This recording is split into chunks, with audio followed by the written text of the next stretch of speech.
Alexandra Levine live podcast, and it is being streamed on the America's Pulse network. Today we are featuring an encore presentation of a previous episode while Alexandra is traveling and attending candidate events. Please click the subscribe button to be notified of upcoming episodes. If you enjoy the show, please share Alexandra Levine live with others. Alexandra looks forward to being back with you live for the next episode. Tonight's Alexandra Levine live podcast starts now.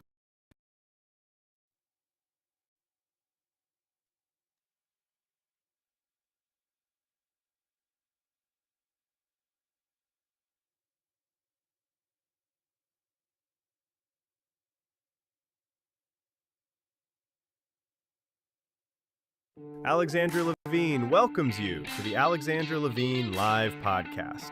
Today, we've got a packed show, from breaking news to informative topics that will keep you well informed. So, please click the subscribe button to get notified of her upcoming episodes. If you like what Alexandra talks about, then please share the Alexandra Levine live to others. Alexandra also looks forward to your comments during this episode. Tonight's Alexandra Levine live podcast starts now. Well, hello, everyone. Hello, this is Alexandra Levine live with the America's Pulse Network. You are all in with me tonight, Alexandra Levine. We have some major breaking news that came out of the Supreme Court this morning. Let's put up the first clip.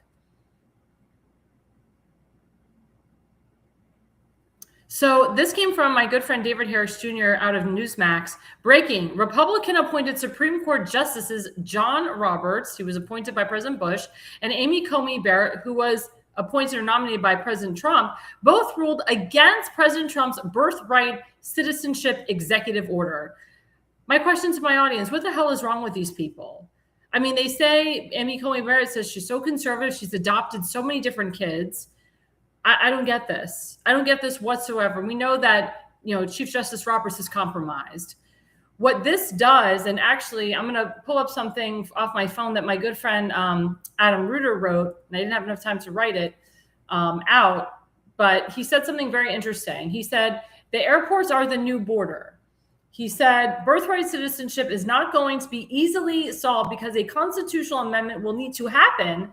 But if the penalties for overstaying visas and entering the country illegally were harsher, that would help solve the issue. And I completely agree with him 100%. And he talks about the visa overstay reality. The point about the quote, vacation camouflage matches the actual intelligence reports perfectly.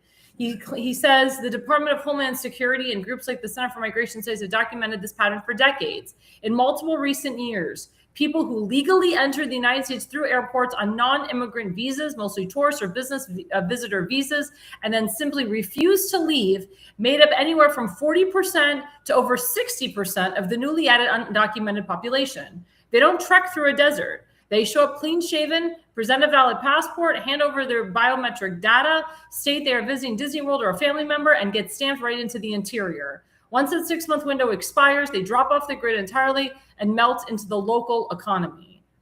I mean, this is just insane.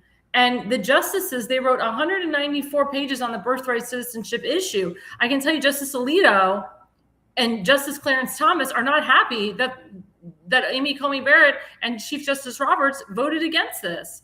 This is unbelievable, unbelievable. And Adam Reuter said, he says, I hate to say it doesn't surprise me, but it doesn't matter because we've argued the issue so many different ways we've argued the issue, and they all came to the same decision as the Supreme Court, which is ridiculous. Unfortunately, the law needs to change for something to happen.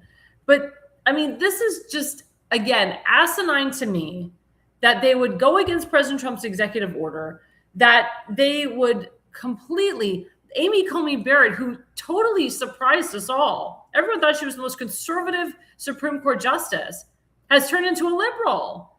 And she keeps going against President Trump every single time. I can tell you Supreme Court justices are compromised. A lot of them do get compromised. I really wholeheartedly feel, in my opinion, that Amy Coney Barrett is compromised. And it's really disgusting to see and to note that these are Supreme Court justices. And it's funny because Congressman Johnny Olszewski of the Baltimore County area, he lives in Miller's Island, but that's not his district.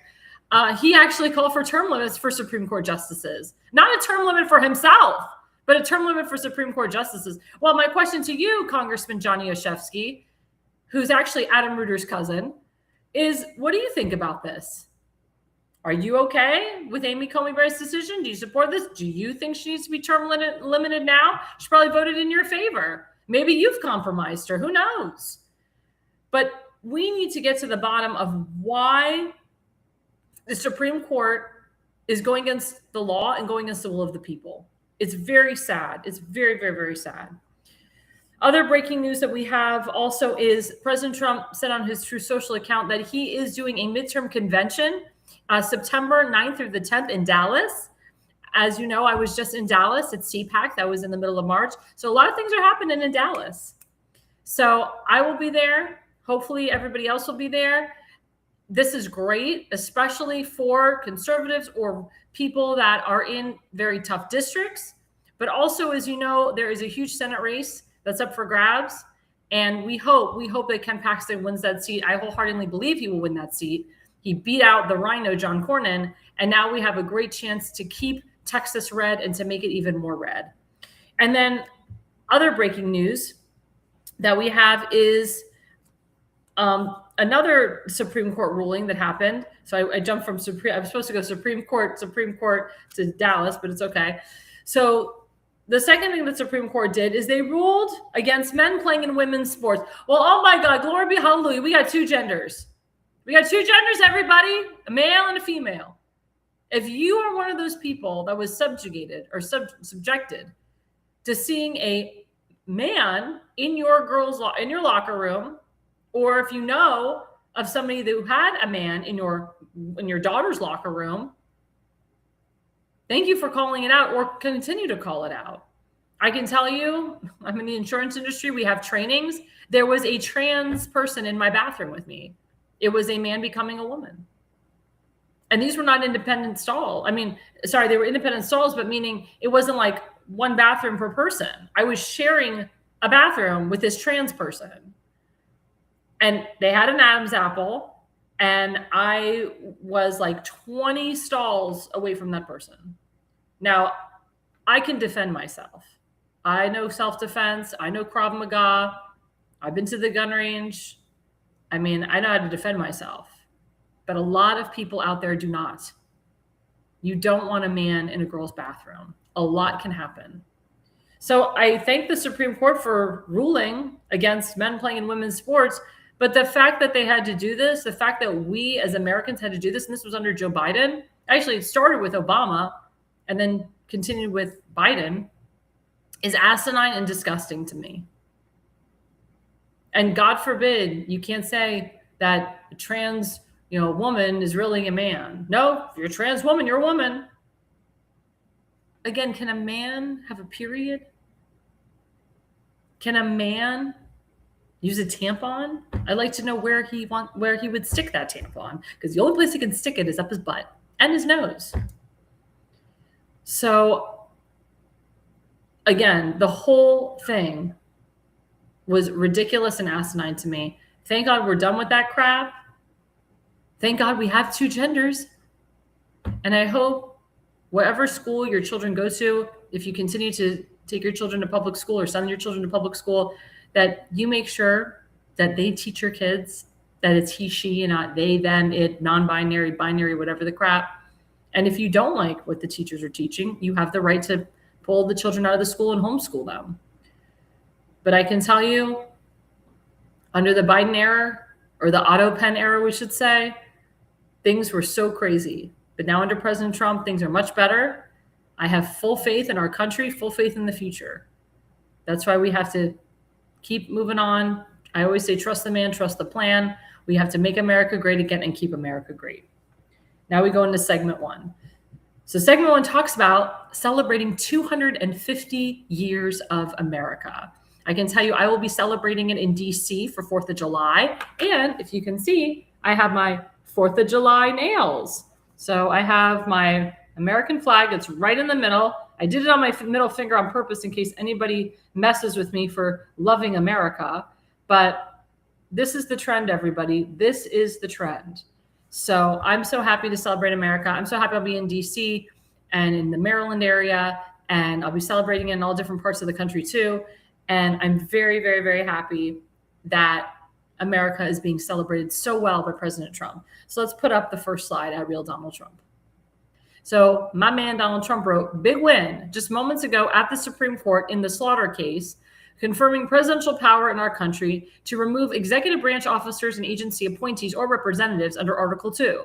This decision was long sought by United States presidents dating all the way back to the 1930s. It is such an honor to be the sitting president who won this historic and unprecedented ruling, one of the most important ever given with respect to presidential powers. Thank you for your attention to this matter, President Donald J. Trump. And this was huge. I remember when he was going through this. Thank God, again, I mean, the Supreme Court, they're an interesting bunch because they know the law, they understand the law, they're supposed to know the rule of law. Sometimes they come through for President Trump, sometimes they act like idiots, like with the birthright citizenship thing. But this was something that President Trump was really looking forward to confirming from the Supreme Court, so I'm glad that he got it through. Let's put up the next slide at Real Donald Trump. Oh, I was like, where is it? So this one's really important. So this also stems on the 250 years. As you know, DC was giving him hell. They weren't going to finish the reflecting pool at the Lincoln Memorial. I mean, he's been working on this for months. The goal is to have it done by the 4th of July. And I will be there, and many other people will be there as well. So the reflecting pool, which suffered great damage due to the vandals and radical left scum that hate our country, has been for the past 2 days in full operation. It looks beautiful after July 4th. It looks beautiful. After July 4th, we will release the water, fix the damage done to the very expensive waterproof matting with the use of sharp knives and muscle, including the 350-foot gash along its right side, and have it looking as good as it was 2 weeks ago, when it was absolutely perfect. This will all happen very quickly. Security is watching very carefully for the almost 70 other monuments, statues, and fountains that we renovated throughout Washington, D.C. If anyone attacks any of them, they get as much as 10 years in jail. In any event, go check it out. The reflecting pool is magnificent. Thank you for your attention to this matter. And I remember under Joe Biden, of course, they removed that executive order right away. And then when Prime Minister Netanyahu came to visit DC, you had crazies that were vandalizing the Liberty Bell, they were vandalizing statues, Confederate figures, and they were also in Union Station, they took down the United States flag and they put the Palestinian flag up there. And as we know, there's no such thing as Palestine. So thank God again that we have President Trump back in office, that he is there to celebrate 250 years of America, and that he has renovated and redone all of these statues. And he puts up the Confederate statues because it is history. We have to know that there was a Confederacy, North and South. You can watch these movies. The problem is that the kids today do not know the history because you have idiots like Joe Biden that tore down the real history of this country. Same thing with Barack Hussein Obama. Barack Hussein Obama made it so that America is weak. And when Biden came in, oh my God, people in Ukraine and Russia, they knew that America was becoming weak. And then Trump comes back in, takes back the power, and now we have power. Now we Americans are thriving again. Now we as Americans, we can say we're an American and wear our American flag with pride. Either on our fingers, on our hearts, on our heads, wherever. I can tell you this is a very special 4th of July for me because my grandfather was a World War II veteran. He served in the United States Air Corps in the Philippines in Manila for 5 years. And actually, he was there in the transition when it went from Air Corps to Air Force. And my grandfather is honored at the World War II Memorial. And my grandfather was a Jewish war veteran. So he's honored by the Jewish war veterans in DC. My grandfather was the commander of the Jewish war veterans at his post in Silver Spring, Maryland. So anything that has to do with veterans, I love. And later on in the program, we're going to have a special guest who will talk a lot about veterans and what he's going to do for the veteran community where he lives. But it's so special, guys. It's so special to celebrate 250 years of America. If you are an American and you hate this country, get the hell out. If you're a congresswoman or a congressman or a senator and you put Somalia first, or you put any other country first before America, get the hell out. If you support Gaza, put Gaza first before America, and you're a sitting congresswoman, get the hell out of our country. We don't want you. We want people here that love our country. We want people here that come here legally, go through the process legally, just like it's supposed to be, just like the law of the land, get your citizenship, assimilate to American life, try to learn the language, because a lot of people come here and they don't learn the language. What if we try to go to your country? What if I wanted to become a Hungarian citizen or a French citizen? I would try to learn the language of the country that I'm going to become a citizen of. But no, there's areas here in the Maryland area and in Florida and so forth where they come to this country, and as we know, they come here illegally. They don't assimilate to life, and they're criminals. And they come here with drugs, and they come here with fentanyl and many other things, and they kill innocent Americans.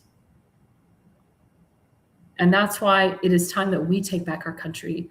It is time that we Americans unite and fight against illegal immigration, fight against illegal criminal aliens, fight against illegal Syrian and illegal Lebanese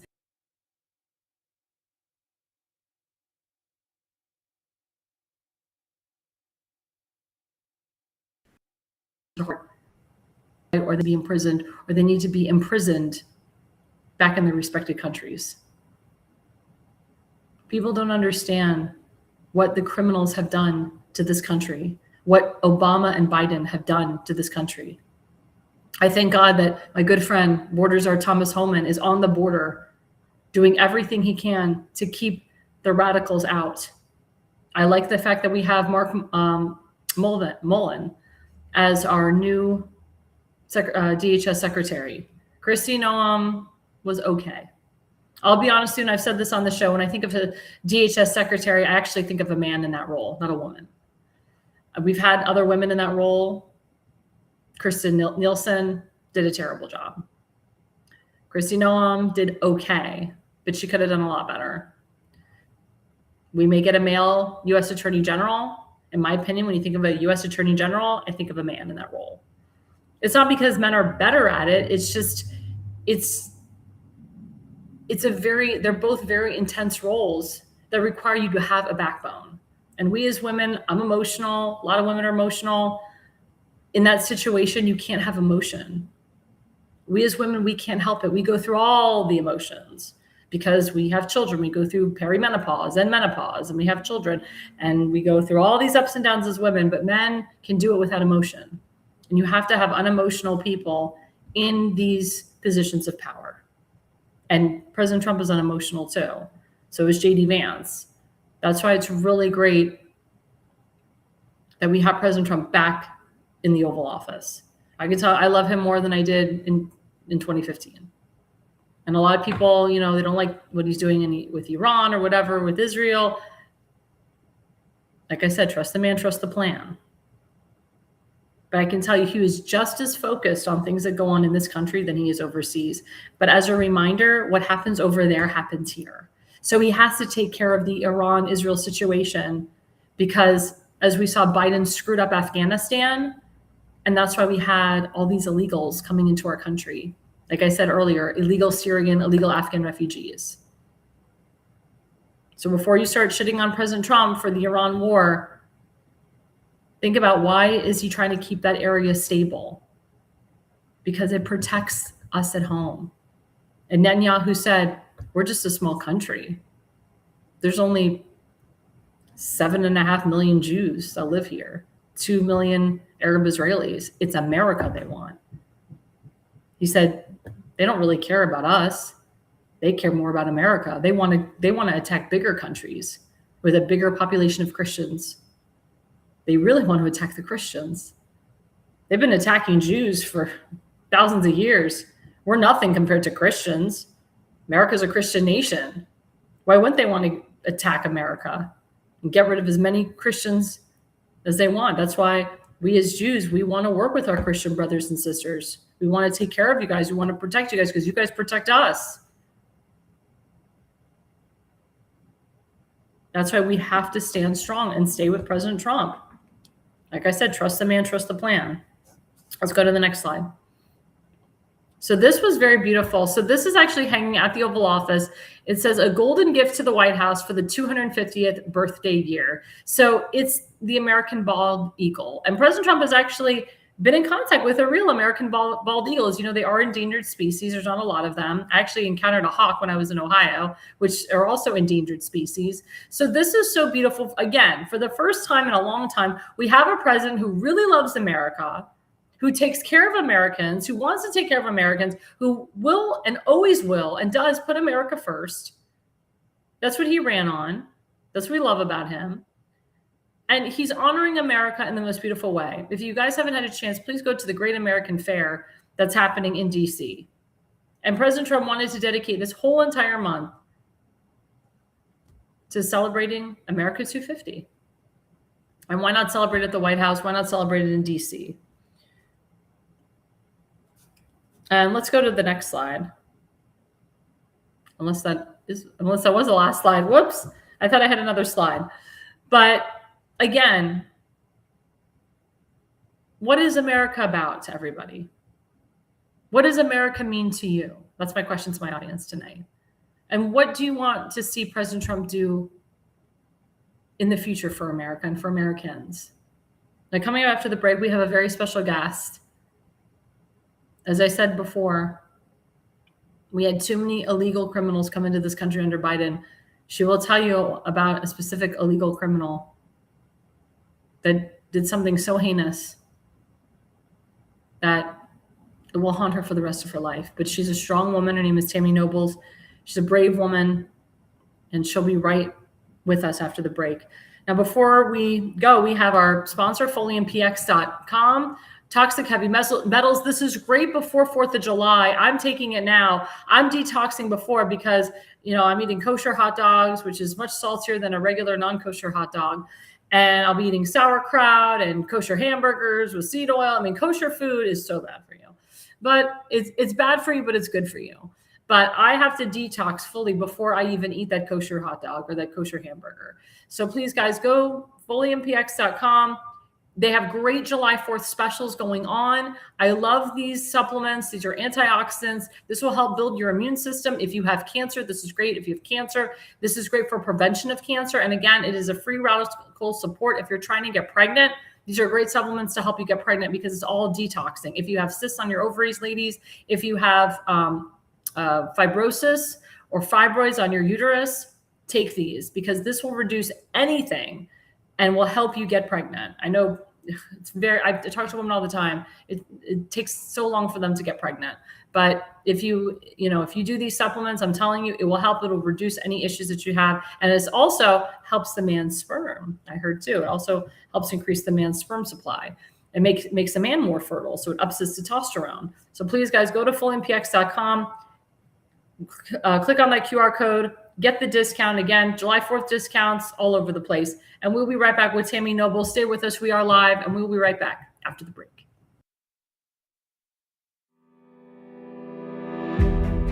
Hi, I'm Alexandra Levine. I'm a professional opera singer, actress, TV, and radio personality. Since 2015, I've been a volunteer, a field director, and a campaign manager, learning the ins and outs of the political world. That's why I became a political consultant. My job is to lead you to victory with organization, structure, and the mindset of winning for your district or state. With my guidance and direction, I can keep you focused on the things that matter to the people and advise you on key issues that need to be addressed. If you're a serious candidate that is serious about winning, then book a consultation with me today. Go to levineconsulting.co. You'll be happy you did.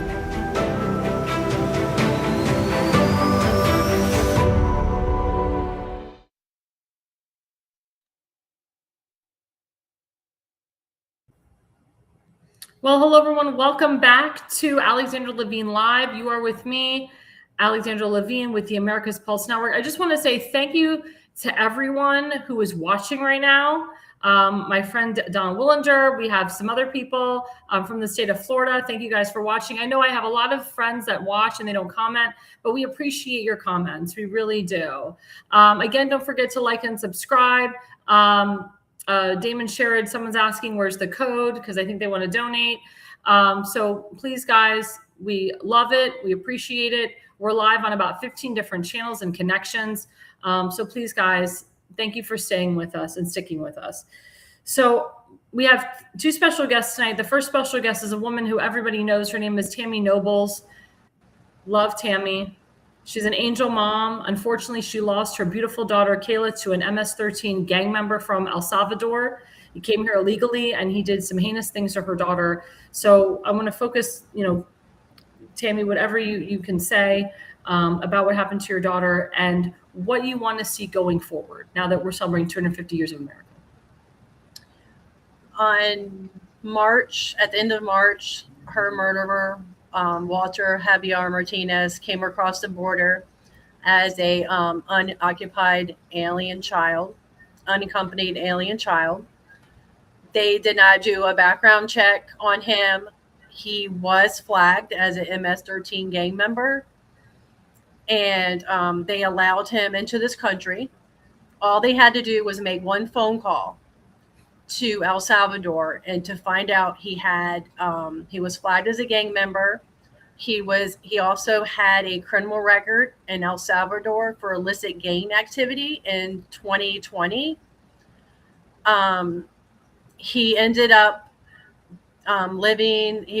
he ended up staying in the same mobile home as Kayla. What happened was we found out that the rent lady that owned these mobile homes, her and her cousin was here illegally, and they owned these mobile homes, and they were renting out rooms to anybody. They just told Kayla and her boyfriend they were living there with a young family with a young child, and the landlady just told them, "Oh, you're getting a new roommate. Make sure you clean up, or clean up." They did not know their rental rights. They didn't want to say anything because they didn't want to get kicked out. He was only living there for 5 days.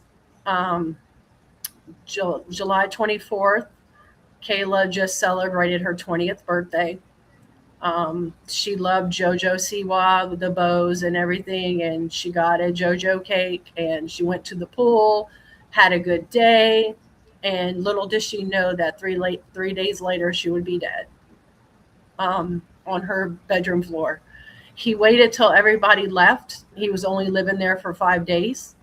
Kayla and her boyfriend was trying to look for another place to live because they didn't, they knew something was off with him, but they just kind of stayed distant from him, and they were trying to find a place to live, but he was only there for 5 days. He waited till everybody left. He broke into her room in the morning. She ended up calling her boyfriend on voicemail. On the phone, and then it went to voicemail because he wasn't able to answer his phone at work. He went into her rooms. There was a struggle. Everything's caught on voicemail. I have not listened to it. I won't be able to ever probably listen to her last moments. But he took a phone charging cord and wrapped it tightly around her neck and strangled her. And there was a struggle that went on. And then after he killed her, he sexually assaulted her. And he left her on the floor like trash, took $6 from her wallet, and went to lunch with his half brother like nothing happened. So you never think it would happen to you, but hopefully it will never happen. But it has happened many times after Kayla. I've been on this journey to try to share Kayla's story since 2022, trying to prevent this happening to any other family, because it's a nightmare. And these Democrat officials defending these illegal immigrants, Americans should come first. American safety matters. It matters. Our safety should come first, not those that are not here legally. Where were they when Kayla was being murdered? They never said anything.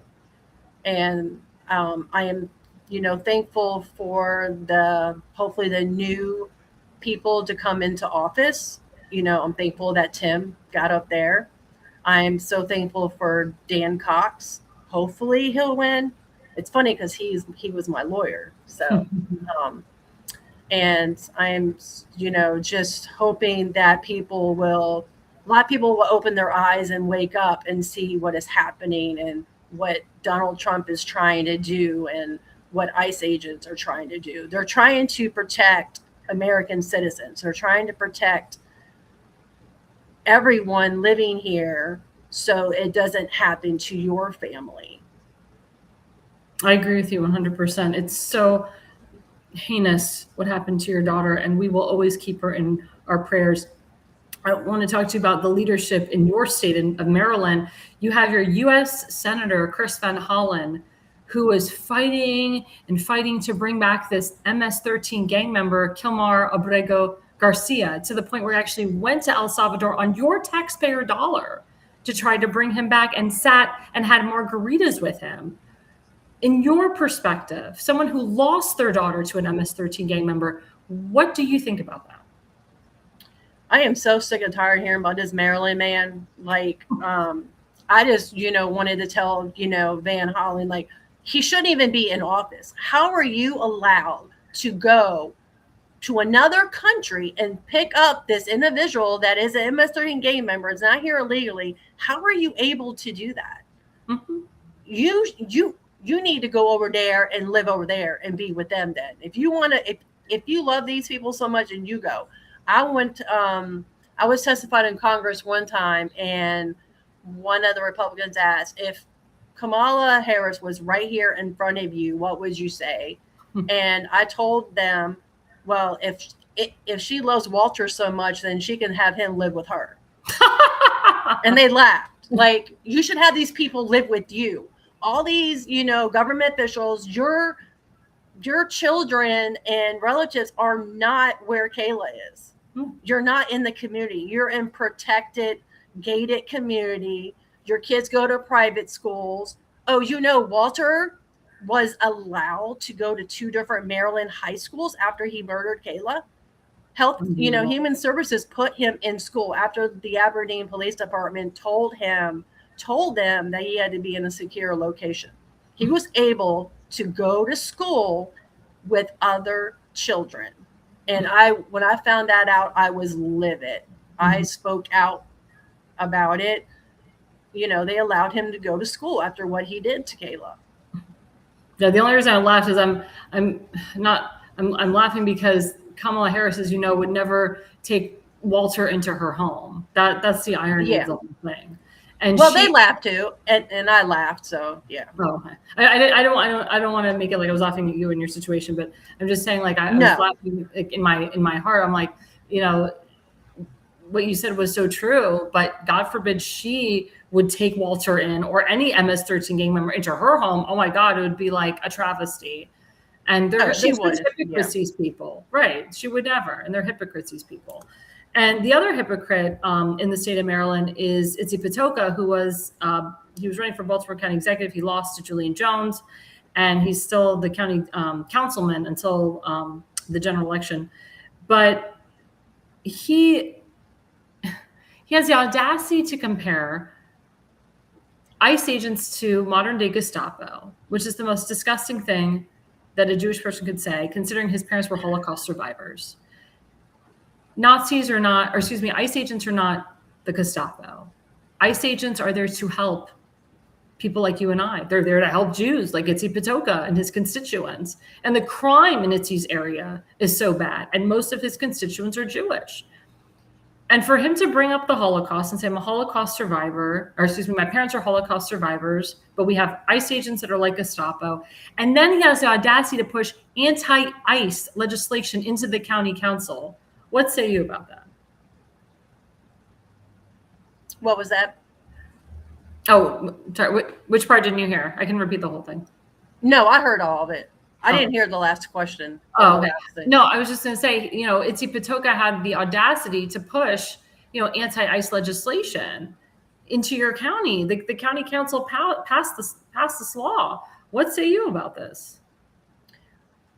ICE agents are there to protect Americans. They are deporting horrible, vicious people. Just think, Kayla's murderer was 16 years old, almost 17. And he wrote a letter in jail that he has already committed 4 murders and 2 rapes. Almost 17, and he killed 4 people. These are not your kumbaya, whatever people. They are harsh people. And they can live in the community and go under the radar, and you don't even know who they are. Mm-hmm. They could be criminals, and you will be right next to them, and you will not know. Oh, Walter can act like a child. I've seen it. I've seen it in the beginning where he acted like a scared kid, like he was scared to eat in front of them. And then at the end, when he found out she was, that he was being arrested, and they told him he was being arrested for the murder, of Kayla Hamilton. And he was like, homicide in Spanish. And he was like, and his whole demeanor changed. He looked so much older than what he was. They can live in the community and you wouldn't even know it until it's too late. And when they take an American life for no reason, you don't have to be doing anything for you to be a target. And they don't care if you're a Democrat. They don't care if you're Republican. They don't care if you're black, white, what background you are. Everybody is a target. I agree. They are getting these nasty individuals out. Have you had a chance to see Walter's parents, meet his parents, talk to his parents? I don't know where his parents is. And he couldn't even speak English. So I think his parents are in El Salvador, and they just had him come here illegally. Yeah. His half-brother was living in the same mobile home park as Kayla. He didn't even want him living with him. So guess where he gets to go? He gets to go in the same mobile home as these 2 women and this small child. Exactly. That this rent lady just put him there. Was there any signs of drugs? Did Walter bring fentanyl over this country? Was he doing drugs? Was there anything like that? No. He was smoking weed, but Kayla didn't like the smell of it, and she didn't want to complain to the rent lady because they didn't want to cause any trouble with him, because they didn't really trust him. Of course, I mean, they knew something was up, but they didn't want to cause any trouble with him or the landlady, so. So I know that you were working on legislation with the Senate. You said you had, before you came on, they have Kayla Hamilton's act, but it's still sitting in the U.S. Senate. It's still sitting there. Unbelievable. State Silence Act is still sitting there too. Yeah. One Democrat went against it. In your opinion, it's still sitting there. It's because one Democrat went against it. They did not like that her bill will do background checks on every UAC from 16 to 18. Oh, well, that's or 17, like 14, like somewhere around that age, 15 to 17. They will do a background check in their home country, because if they were allowed to do that, then they would have known everything about Walter. And they said, oh, well, they'll be sitting in the detention center longer than needed. What? They need to sit there as long as it's needed, because you don't want another American life taken. Correct. Because there's, because they didn't want to do the background check. And why wouldn't you want to protect kids? This protects the kids going over the border, because they're putting them in group homes. Would you want Walter, someone like Walter, along with these little kids that are coming across the border? Like, it also protects, American citizens and sex trafficking, and it'll check the sponsors' background, legal status, because he was able to leave this. his sponsor's house. And she didn't report it until 3 months after Kayla was murdered. Oh my God. She reported him as a missing teen. Oh, You know where he is because he's in custody of social services. Yeah. So she was just doing it to cover her ass, is what I think. Unbelievable. And it's really sad that actually sex trafficking, child trafficking is a huge business here in America. It's like $1 billion business. And it's really, really sad. They're actually coming out with more movies about it and they're actually true stories about the sex trafficking, the human trafficking that happens and really goes on. Now, my question to you, because I know you've been at the White House, you've seen President Trump, I assume. Have you met DHS Secretary Markwayne Mullin? Have you talked to him personally? I don't think so. I have not. Yeah. Well, I know that's probably coming. It is. Yeah. Now, we talk more on the federal side, and as you know, we're getting a new county council, as you mentioned, Tim Fazenbaker, who's my next guest. What would you like the county council to do to protect more people, to protect young people, so that what happened to your daughter doesn't happen to anybody else? I mean, everybody needs to be, held accountable for, we all need to work together and pass laws and have stuff in place for, safety. Like, how was this illegal immigrant landlady able to even buy mobile homes? Like, everybody needs to work together. There shouldn't be my side, your side, whatever. Everybody should care about American citizens and their safety. We all need to work together and to prevent this, get all the criminals out, all the legal criminals out. And we need to, follow the laws there are laws in place, but they're not being followed. There's procedures in place. They need to follow what's there. I agree. And another question to you, as you know, your lovely governor, Wes Moore, and Johnny Olszewski, they signed into law mass amounts of affordable housing to be put in very nice areas and historic areas, especially Fort Howard. Now, they say that the Section 8 housing is for low-income families, but the underlying meaning is they're really going to have it for illegals, illegal criminals, and also convicted felons. What say you about this, about your governor pushing all this Section 8 housing in some historic areas and also really nice areas like St. Rita's Church, for example? Wes Moore is a joke. Like I've already said, I mean, he's a hypocrite. He goes on there and says he cares about the community safety when he found out that Walter was in school, but then you're defending illegal immigrants. So you don't care about community safety. And yeah, I mean, he wants it for illegal immigrants. It's housing for illegal immigrants. What about the Americans who are homeless and the vets that are homeless? You're kicking the vets out and you're putting these illegal immigrants in there. 100%. We shouldn't even, I just hope he is gone in this, that he doesn't do another term. Because I agree with you. He's a disaster. It's turning into a sanctuary state. Mm-hmm. And nobody is safe.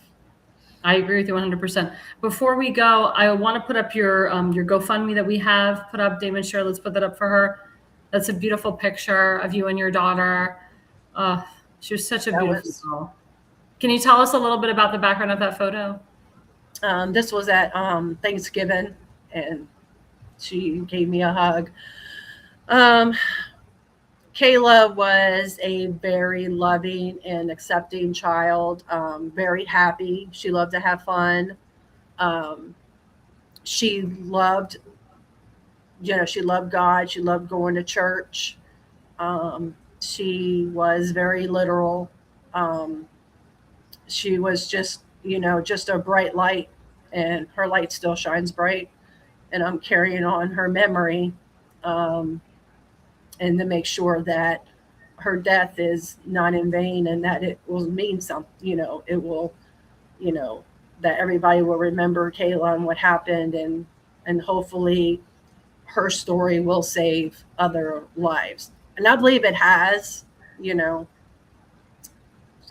I can tell you, you are a wonderful mother what you are doing and what you've done is just, I mean, it's for the history books. You will go in the history books for your bravery and for your courage. And I know Kayla's watching down upon you every single day, and she's saying, "You go, Mom. You're rocking. Yeah. You're doing it. Thank you, Mom. Yeah. Thank you for everything that you've done." And you will meet your daughter, you know, in this life or the next. But she will always be with you, and you will always have her as a guide and as an angel over you for the rest of your life. I know that. Yes, I truly believe that. Yeah, Damon, let's put up Miss Noble or Miss Noble's GoFundMe. So please, guys, this is very important. This is called Bring Kayla Hamilton Justice.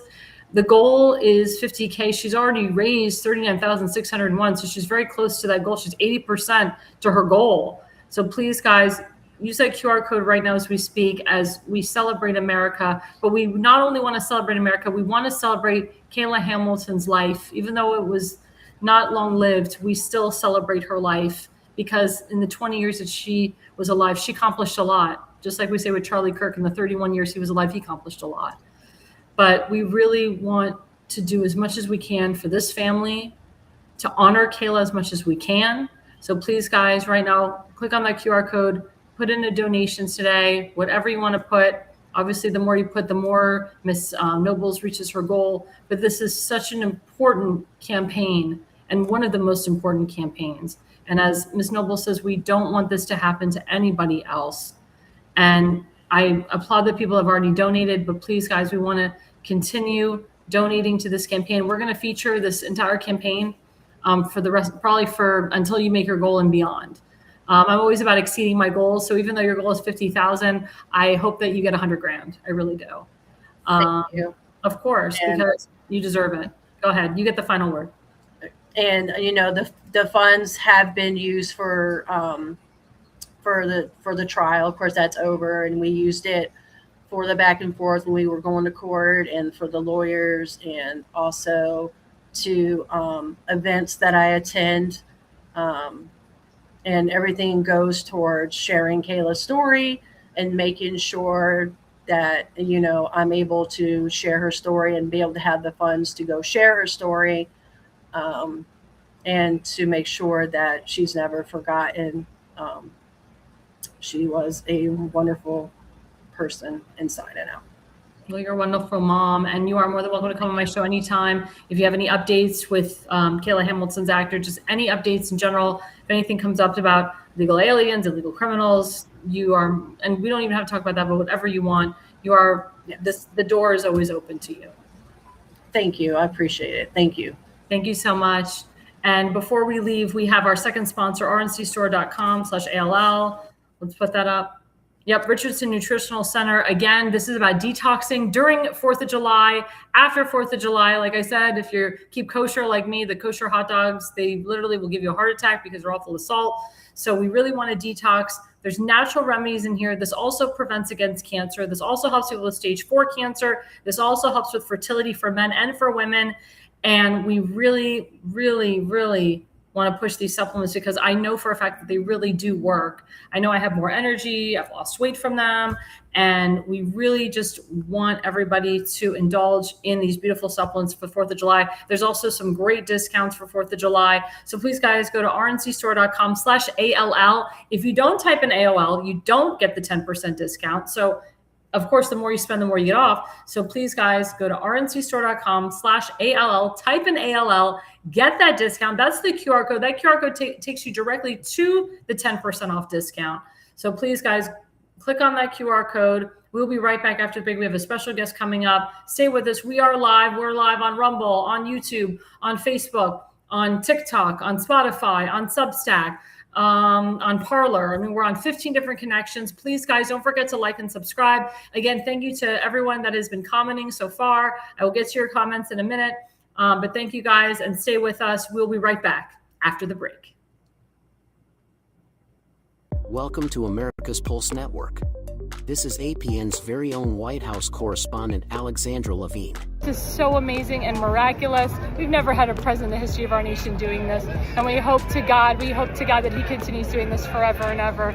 Thank you. God bless you, everybody. And God bless President Trump. And God bless you. Hello, everyone. Hello, everyone. This is Alexandra Levine with the America's Pulse Network. I am the White House correspondent right here in the heart of D.C. as President Trump is celebrating 250 years of America and the military. Subscribe and follow America's Pulse Network on the above social medias.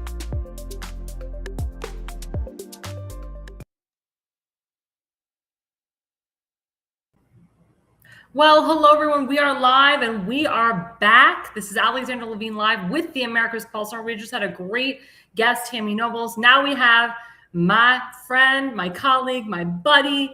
Remember, he did Faze Time for me in between my shows.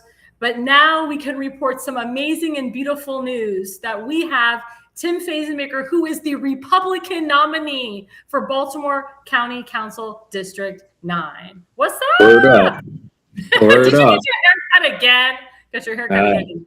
I did, yes. Well, how does it feel, Mr. Fazenbaker, to be the Republican nominee for the County Council, District 9? It was a great feeling. I felt some sorrow for some of my colleagues that got close and that didn't win, but ultimately it was short-lived. It was one day of kind of enjoying it, and then it was right back to the trail of, all right, we got more work to do. And after we win in November, it's going to be the same thing. It's going to be, all right, now we got a transition team. We got to make sure that we're getting everything going. It's a long, hard battle. I'll say anybody who's ever thought about getting into politics, it is a lot more to it than you may realize if you've never been involved in this. So I thank everyone who steps up to run, even if they have crazy ideas like the far left people. But it's a civic duty, and if you can do it, it's a great feeling, and it's a great thing to give back to your country. So for those of you who don't know, this has been a 4-year journey because Tim won the Central Committee in 2022. And, I've been working with Mr. Fazenbaker, and he and I were trying to figure out, what seat should he run for? Should he run for Congress in 2 years? Should he wait? Because we didn't know about this seat because of the issues with Todd Crandall, because there was a lot of scandal with Mr. Crandall that a lot of us knew, but we couldn't reveal. Thank you to the Baltimore Banner for revealing that. So now we find out that this is an open seat, and it's in a very hardcore MAGA district. And, Tim and we kind of didn't know where the district would align, because normally it's Dundalk, it's Essex, it's Edgemere, it's Ferris Point. But the beauty of this district is it's literally Tim's district. It's his base. We don't have what we call the Essex crowd. So there's no Essex in this district at all. So it's just Dundalk, a sliver of Rosedale, Sparrows Point, which is where Tim lives, and it's Edgemere, which is Tim's hardcore base. So, going through this and going through this journey, and the interesting part, everybody, is that they tried to push a hardcore rhino against Tim in a very MAGA district. Tell my audience a little bit about that journey. So thinking about what to run for, in a state like Maryland, there's only one elected congressional Republican, and that's in jeopardy because of the redistricting that may happen here. That's Andy Harris, everybody. And that's in District 1 with Andy Harris. But you do have a lot of Maryland that is actually very conservative, America first, traditional, that's not about the socialist movement. And this area right here is where the Key Bridge went down. This is a very conservative area where we had the War of 1812. We had 400 years of families living here, having farms, and it's adjacent to Baltimore City. And it's been an area that was the powerhouse of the world. We had that Bethlehem Steel, the largest steel plant in the world. And these are things that, I want to give back to the community, but it has to be innovative to get this community back past its heyday. So we've been on the decline for years and decades in this area, but knowing that the county council position came up, and this is a powerful position. This isn't, some of the positions for council are very milquetoast. This is a very powerful position. We can control pretty much the East Coast economic flow just from this territory, because we have the port, basically the Port of Baltimore here, there's going to be some changes and stuff, but you have so much thoroughfare and economic business here that it has to have the right person to actually move this forward. So it wasn't a surprise to me that this position, when it opens up, and there was some scandal with other people going on prior to this, that that this became a seat where people were like, we might have a chance to take this, people on the left, people in the establishment, and so on and so forth. But knowing my community and knowing the base and then knowing what these people want. And my number one thing is, what do you want as a community? Saying that rallied the base to say, we want Tim to help represent us because he will listen to us. Even if they don't like me, they trust me. And that is more important than being liked, because they know I have the interest of not only myself and my family, but my community and my entire district at hand. That's what put us, in a landslide. We have a mandate moving forward here, and we are looking to continue that. And we're gonna make this area great again, and we're gonna make it better than it ever was. And I'm so excited to do this. So before the election, I should say, you were on the Central Committee. You decided to resign from being a Central Committee member because you wanted to focus on your campaign. Is that correct? Yeah, one of the strengths that I brought to the Central Committee, and if people don't know, it's basically an internal party position that you get elected for from the public. But one of the goals that you're supposed to do is help recruit other people and help get out the message.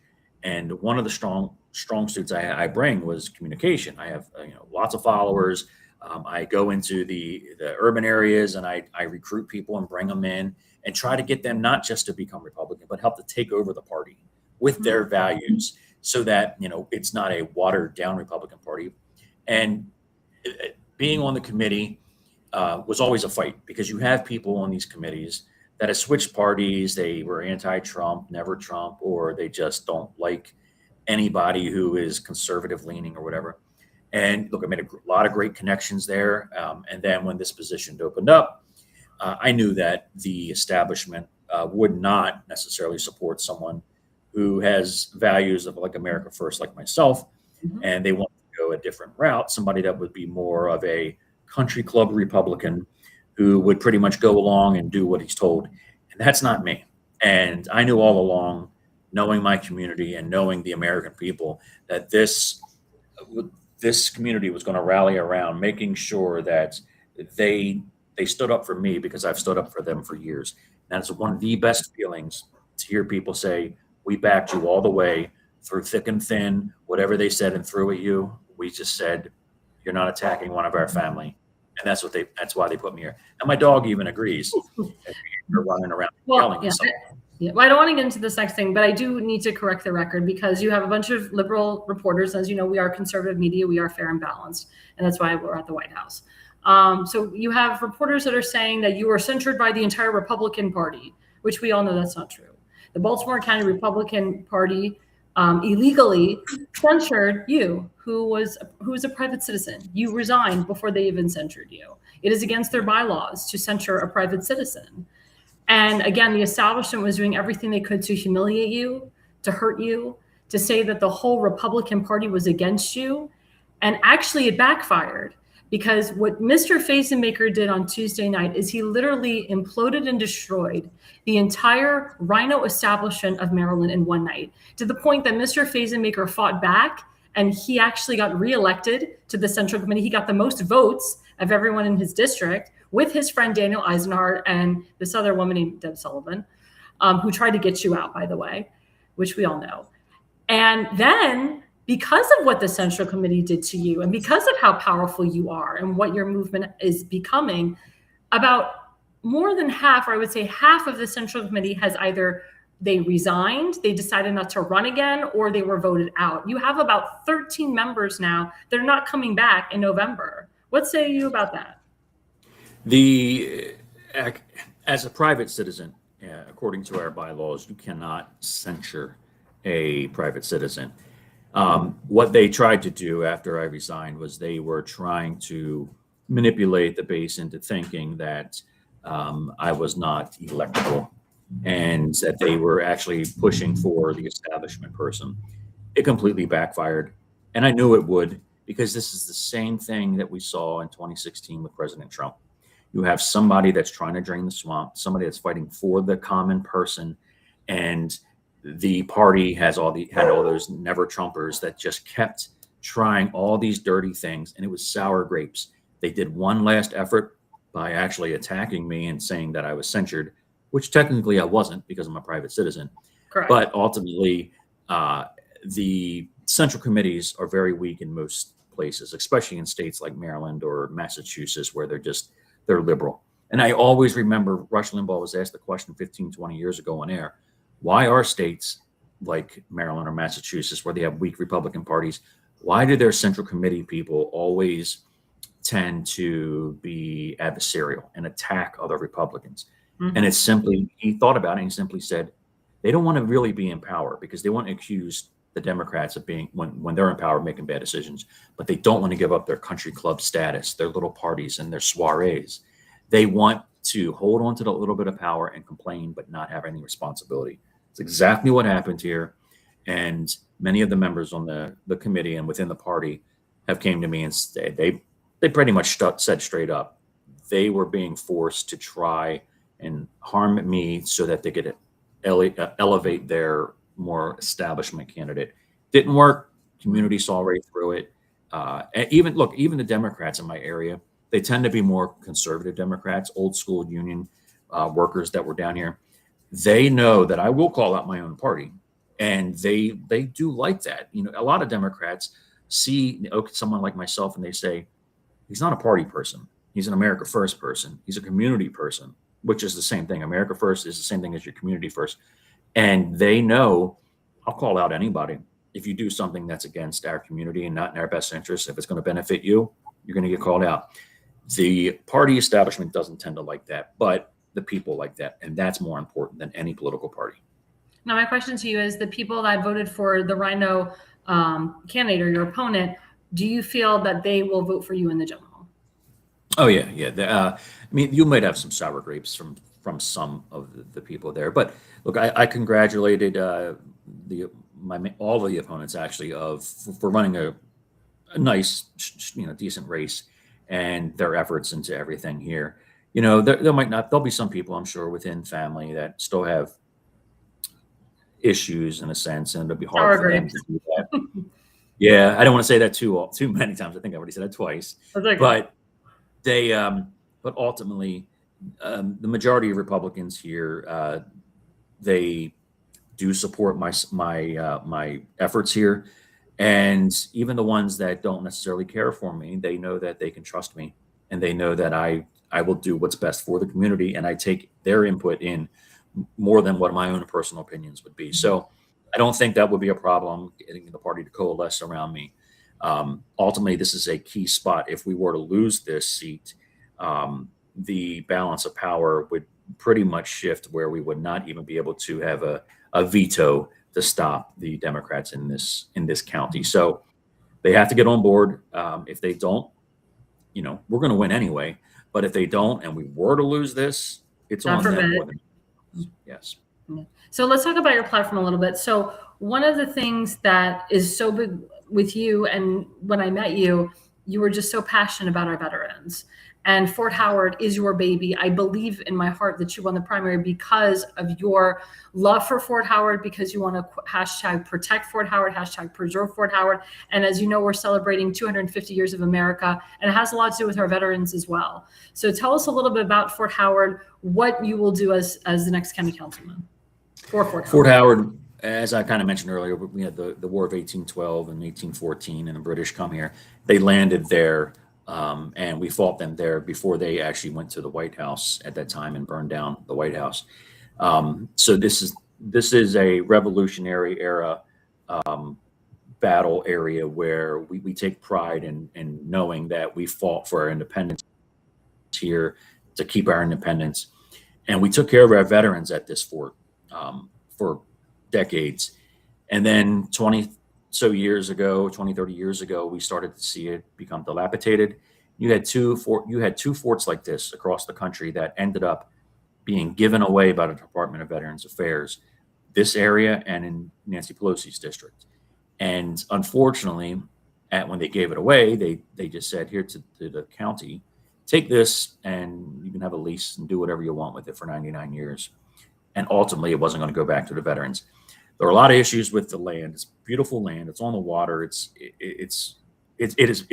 beautiful. Totally. It's somewhat tied into Fort McHenry. So you had the for our 250th birthday, you have all the memories of that Star Spangled Banner being written right there, just across the water, and the land has basically been given to developers to build subsidized homes, to build and take away the historic farmland that we have down there, the history that we have down there, and the way of life for people. And the people do not want it. And for 20 years, we have stopped it by every little means that we can.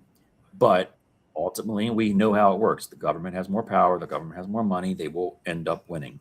So Governor Moore, along with the developer, created an amendment, basically called the Fort Howard Amendment, which will allow them to supersede the county and the councilman, who has councilmatic courtesy, to say, no, you're not going to do anything with this land. They can step in at any time and say, we're taking it. And I just want to correct the record for my viewers is that state always overrides county. Just to let people know that. Right. So in an effort to one up the states and their efforts to force social engineering and a different way of life for this community, we have gone to President Trump, and we have gone to Pete Hegseth, and we are continuing to push. We want Doug Collins. We want President Trump to take Fort Howard and make it officially part of Fort McHenry, make it a National Historic Park. If it's not going to go to veteran use, it has to go to a national park. You'll have some tourism there, and it'll be, reenactments and things like that. It'll be great, which is disgusting. Correct. And the focus has to be on veterans somehow, and we would love it to be extremely for veterans. And if we can't get that, which the state won't let us, then we will try to find a way to get recognition for that land and give it back to veterans as a historic park, and to stop and thwart Governor Moore and his liberal cronies from taking that land and just throwing Section 8 and throwing any other kind of subsidy down there. And the developer has personally said he's required to have 25% subsidized homes down there. And he said, I'll go more than that if I want. So it's a developer. You will destroy an entire conservative community that is kind of like Mayberry, because that is their ultimate goal, to destroy this, make this an urban area. And we don't want that. We don't have the infrastructure, and we should have the say, because our families have bled down here. We should have the say on what happens with this land over any developer. And for the record, it's not just for low-income families. Like I said with Tammy, it's going to be for illegal criminals, and it's going to be for convicted felons. And that's what people need to understand. Going back to when I was interviewing Tammy before you, as you know, Isipatoka passed anti-ICE legislation into the county council. As the next county councilman, can you reverse what Isipatoka put into law, what he implemented there? So I can't directly do that, but I was the one who stood up. But Tammy, actually, Miss Tammy spoke right after me. I think you ruined Itzy's political career with that. I think so too. He wanted a full sanctuary status for this county, and a lot of the other Republicans wouldn't even stand up and state what many of us want, which is no, we don't want sanctuary status. And I got up there, testified, and I told them, you're a traitor to your people, and sissies placate, real men lead. And that is what an issue with many people. Traitor to the Jewish people, about the Republican what Tim was Party. saying, which is correct. Yes. So many Republicans tend to just follow, and they think if they can appease and become more moderate, then they will get some Democrat votes. That's the wrong philosophy. President Reagan said, be bold, not pale pastels. You lead, and you don't lead and alienate. You lead and you show them why it's important and what can happen and what the vision is. That's how you get people to follow, and that's how you build a big tent. And people saw what I did there, and I had behind the scenes other elected Republicans that were afraid to speak up, say, we were so thankful you did, because they didn't want to take the risk of looking bad. And that's the worst part. You shouldn't be worried about how you look. You should be worried about what your community wants, and your family and the people around you. Ultimately, it's what they want. So when I get into office again, it'll be a focus of mine to stop anything that Isipatoka's sanctuary status bill, basically what would happen there. And part of that, and I mentioned before, was $500 million is at stake from the federal government because we won't comply, simply because they do not want to comply with the president that's in the White House at the moment. Correct. It's political and it is partisan, and the people don't want to see it. You're going to see the Democrat Party for a good amount of years still go further and further left. And you're going to alienate more people in the middle and slightly to the left that will feel like that's not their party. And until they actually realize that they cannot live on that far left fringe base, they will continue to self-implode. Unfortunately, it hurts Americans by them doing this in the meantime, but we will find ways to work with the federal administration, whether it's President Trump or Marco Rubio next.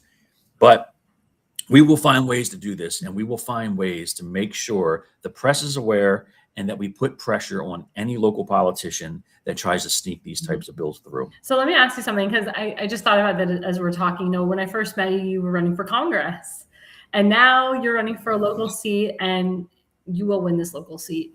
How has that transition been from first running for a congressional seat? It was your first time ever running for a federal race, and now this is your first time running for a local race. Tell us the difference between that and that transition. So when I ran for Congress, it was an accident actually that I fell into. So and you did great, by the way. I didn't know what I was great. doing. Thank you. I didn't know what I was doing, but I knew one thing. I was on a mission as a father to correct things within my own party and to grow a bigger tent for this party. And I knew that the Republican Party in Maryland was so weak and ineffective that I would not be able to get anywhere. And at the time I was running against Dutch Ruppersberger, who had been in office longer than I had been alive. And the first thing I did was I worked with Brandon Strzok, met him up in Boston. And then we met David Harris Jr. out in Arizona. LA and Arizona. And then Scott Presler started working with him. And I started getting on all the national news stations, and I was talking a different way. And they saw I was going down into the urban areas and in the gay community and stuff and saying, look, we have common views on a lot of things. How do we focus this into rebranding our party? Make it your Republican Party. Mm-hmm. And that's how people started to grow that movement here. The one thing I really learned in that race was Dutch Ruppersberger, as far left as he was and kind of a war hawk, he had a lot of support from people who were Republicans who did not like anything that he voted for, but he did great constituent services for them. He took care of somebody that had a veteran need or some kind of employment need, whatever it was, and people never forgot it. And I remembered thinking to myself, how could you vote for him when he's so antithetical to what you believe? But it's about connection. And it reminded me to make sure that it's all about connection with people in my community. So this time around, I had a person comment today that, it was so refreshing that somebody that was in my position helped somebody. And I had to look back, and I found out in December that I helped someone with a personal issue.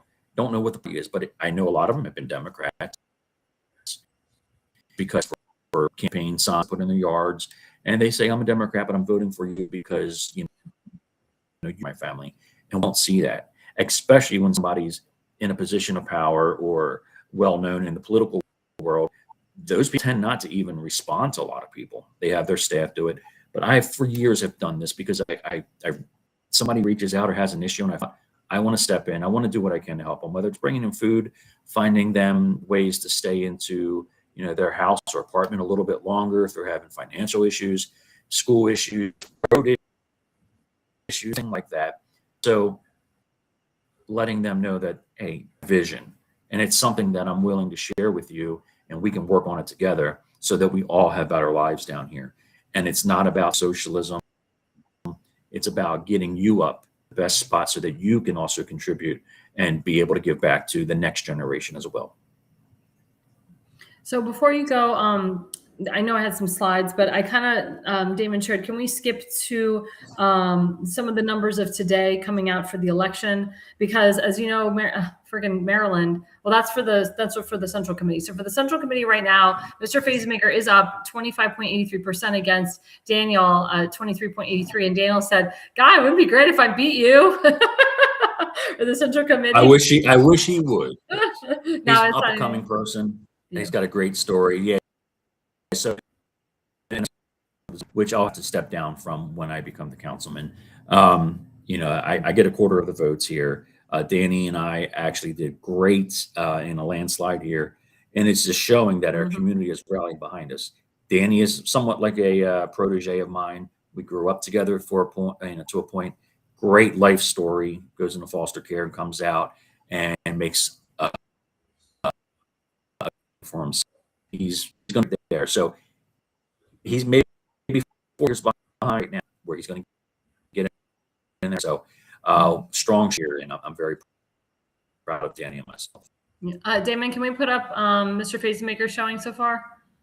Yep. So there we go. So actually, every day of this mail-in ballot counting, Mr. Fazenbaker is going up, which is awesome. So he's right now at 1,500 votes. He is up 40%, as far as I'm concerned. I think the day of the election, you actually won by 41%. I think JD was like at 24%. So yes, every day that these mail-in ballots are coming in, Mr. Fazenbaker is doing phenomenally well. He's above his opponent by 537 votes. That's why Mr. Orbach, conceded immediately, because he knew he couldn't pick it up. And it's interesting because, we had to go through a lot of obstacles to make sure that this election was free and fair. There's a guy that works for the Baltimore County Republican elections who's a friend of Mr. Orbach. So we had to put our people in place, and we had to put some emails in place to make sure that this was a free and fair election. And if the DOJ had to come in, then the DOJ had to come in. I can tell you guys, and Mr. Fazenbaker knows this, that RUI has confirmed that the certification of the election will be July 6th. They try to do some shenanigans to say, well, we'll certify July 6th, but we may have to, manually recount, and we may not really certify till July 7th. No.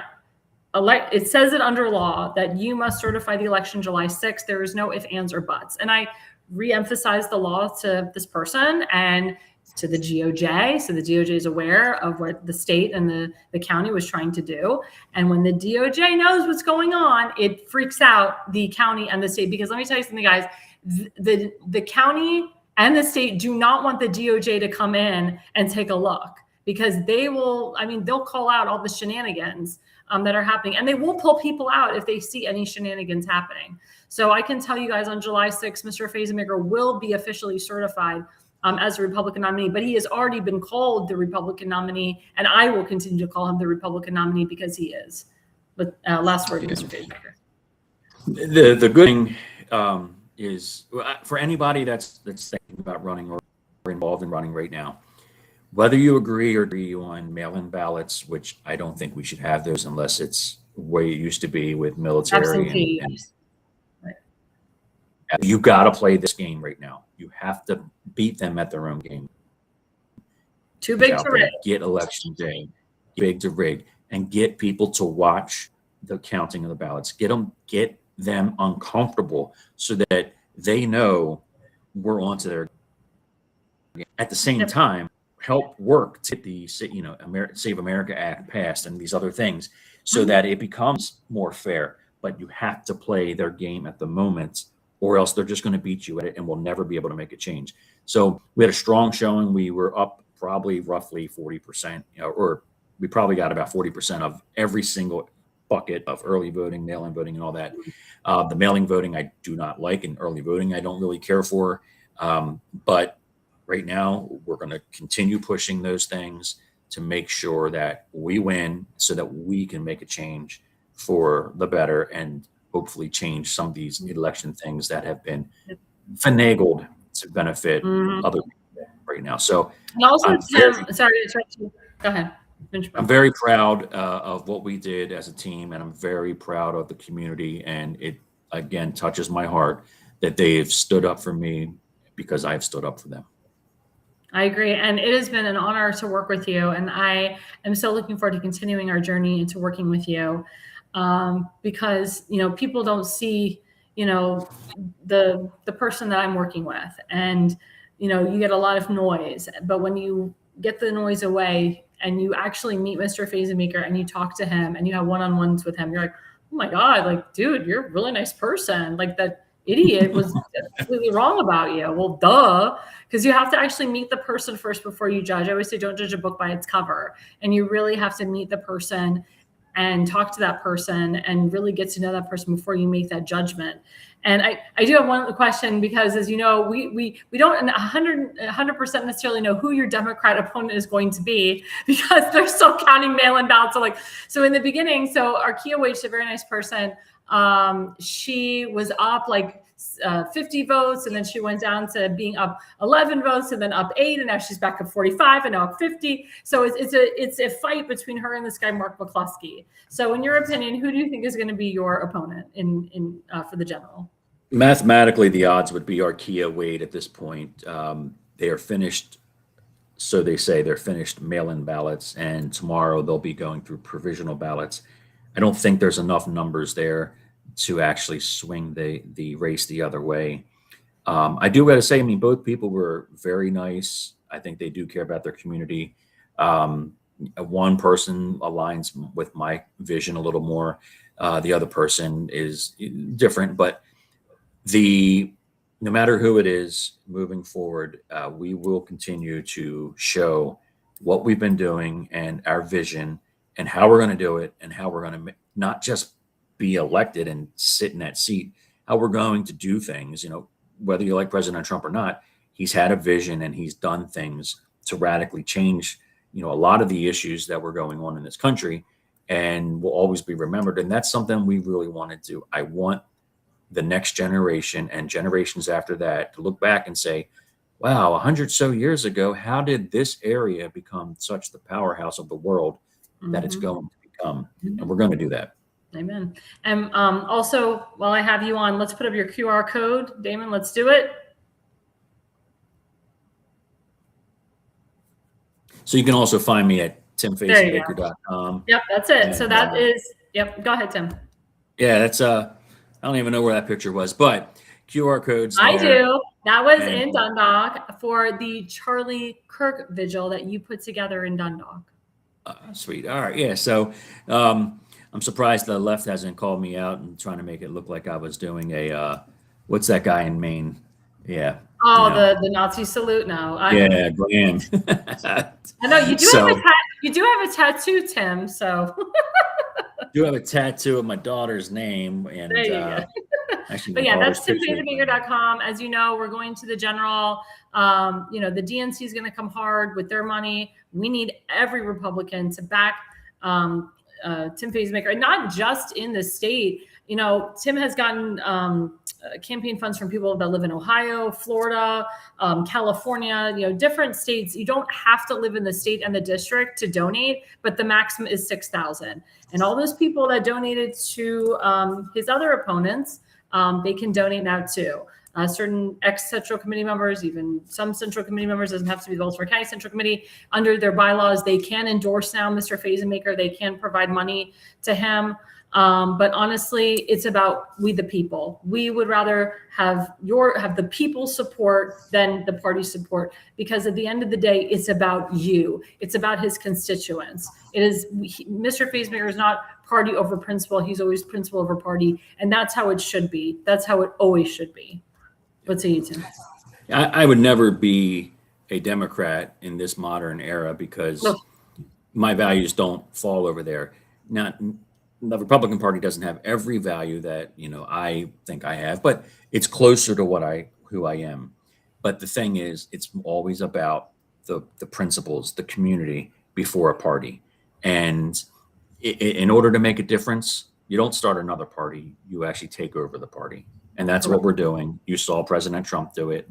And it is, again, it's a little strange that people are still blinded by not understanding what President Trump has done and what I have done, which is lead by example, do what you say you're going to do. And if they do call you the Trump of Maryland. it's an honor. Guys, you have to understand, because I lived it with Tim for 6.5 years. What Tim did is what Trump did, where Trump was getting shots and blowns. And I mean, Tim's not a convicted felon, but you know, President Trump, I mean, that was coming, you know, just like fake convictions. I mean, Mr. Fazenbaker got everything in the sun. And for him to do what he did Tuesday night, how he overpowered all of that. I mean, we all cried because for 6.5 years, Mr. Fazenbaker and I went through such vitriol, such pushback from all of the rhino, from all the establishment of Maryland. For one man, that's like Trump. It only took one man, Mr. Fazenbaker, to overcome and to take over that whole party and in a way say F you to them, but in a way just it was the people. The people saw the BS. The people, and that's why we thank his voters so much, because they saw through the BS. I want to give a shout out to my friend Dawn, because if it wasn't for Dawn, oh my God, she exposed everything and everybody. And we love Dawn, and Dawn's gonna be with us throughout the general as well. Because if it wasn't for people like Dawn and other people that were involved, I don't think other people would have seen the light. And I thank the voters for seeing the light. I thank them for seeing the BS. And I thank you, Tim. I thank you for continuing the fight. I thank you for not backing down. I thank you for the strength that you have, this strong person that you are. And you have phenomenal children. Your oldest daughter just graduated with a full scholarship to college. She graduated third in her class and was valedictorian. And that's a reflection of you and of your wife. So, I mean, just a wonderful man, a wonderful family man. God bless you.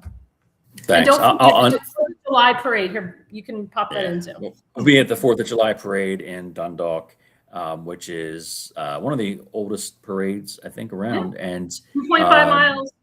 There'll be another parade in July somewhere else. But we every year we give out rubber ducks. A lot of people, the kids love ducks, and the Jeep people love ducks. So it's kind of our thing now, and it's getting the lame ducks out of office. But I'll say this: when I first got in, and I knew it was going. When I first got into politics, and I knew that it was going to be extremely hard to take on an entire machine, I said, "Build an army," and it takes time, and we did. And you see a lot of other people that were real close to winning that will win next time. And Henry Siskowski, right? So don't just be the spoke in the wheel; be the wheel. And let them be the spokes. That's how you get things done and how you change things. I agree. God bless you, Tim. God bless you. Thank you so much. And again, I'm really excited for the future, for our future, for the future of this country, and for you and I's future, and everybody else's future, moving forward. It's going to be great. Thank you. Thanks so much. And before we leave, also, we have a couple other campaigns. We have Justin Murphy, who's running for the United States Senate. Can't forget him. He is the Republican nominee for New Jersey State Senate. So every Republican needs to back this man. Independents need to back this man. You don't want Cory Booker in there. He's awful. He's disgusting. He believes in illegal criminals. He's a disgusting human being. I pushed for Justin Murphy. I had a lot of Jewish people in New Jersey vote for Justin Murphy. He is an awesome guy, very smart guy. We need to back him, and we need to get behind him. And of course, we have our good friend from the Jersey Shore, Damon Galdo, who is the Republican nominee for U.S. Congress in District Number 1. He and Justin Murphy are working hand in hand together. They actually did like a phone banking thing, get out the vote thing the other night, and it was very successful. And they're just going to continue doing fundraisers with each other, working together, helping each other out. And we love Damon, and we want to get him there. And please, guys, these are the QR codes. Everybody, candidates need money. These people, they're running for federal office, so that they need more money. But obviously, it's for a great cause, and it's for America First people, MAGA people, but it's also for people that care about the community. They're not self-serving men. They're not politicians. They actually care about the country. Damon has a wonderful family, wonderful wife, wonderful children, and we need to get back to them, guys. We really need to get back to them. And again, guys, we also have last campaign, my friend Mark Stevens sent this to me. He's been working with this guy, Blaze, Enjoy, and he wants to plan a bachelor trip to Destin, and he's gone through investigations and all this stuff, and just people are hitting him with the kitchen sink. All he wants to do is just enjoy this trip to Destin. So they're only going to raise up to $450. I would like to make that up to $1,000. So please, guys, they're 14% away from their goal, or sorry, they're 14% into their goal. But we really want to get it up to 1,000 if we can, even though the final goal is 450. Please, guys, go to that QR code, donate to help Blaze enjoy his bachelor trip to Destin, because people have been fighting him and fighting him hard. And he's a very good guy, according to my friend Mark Stevens. And again, it's about giving back to the people, giving back to veterans, and that's what it's all about. Well, thank you guys. As you know, 4th of July is coming. So we want everybody to have a wonderful 4th. If you have a chance, if you're in the Maryland area and you have a chance to go to DC, do it. I'll be in Maryland. I'll be in the DC area all weekend. So please, guys, enjoy. Thank you guys so much for watching. Thank you so much for advice and adventures. My friend Donna Willinger, Deborah Levine, Wellman. Thank you again to my guests, Tammy Nobles and Tim Fazenbaker. Thank you guys so much. Again, the reason you listen and the reason you watch is you are no idiot. America's Pulse Network. The mainstream media is bought and paid for. The truth is twisted to fit their agenda. But America is waking up because podcasts are the future for trusted media. Welcome to the America's Pulse Network. It is a network built by patriots that upholds the Constitution. The America's Pulse Network stands for God, truth, and the America First movement. There is no corporate propaganda, no government spin, just real news, real talk, and real voices fighting for faith, freedom, and the future of this great nation with common sense. Here are some of America's Pulse Network podcasts. Alexandra Levine Live, hosted by Alexandra Levine. Jersey Shore Podcast, hosted by Damon Galdo. The Conservative Corner, hosted by Seth Eisenberg. APN's The Pulse, hosted by Alexandra, Damon, Elena, and Seth. So tune into America's Pulse Network on the following social media platforms: X/Twitter, Rumble, Truth Social, Parler, Facebook, and YouTube. Join the revolution. Because the pulse of America beats for God and country. America's Pulse Network is for faith, family, freedom, and truth.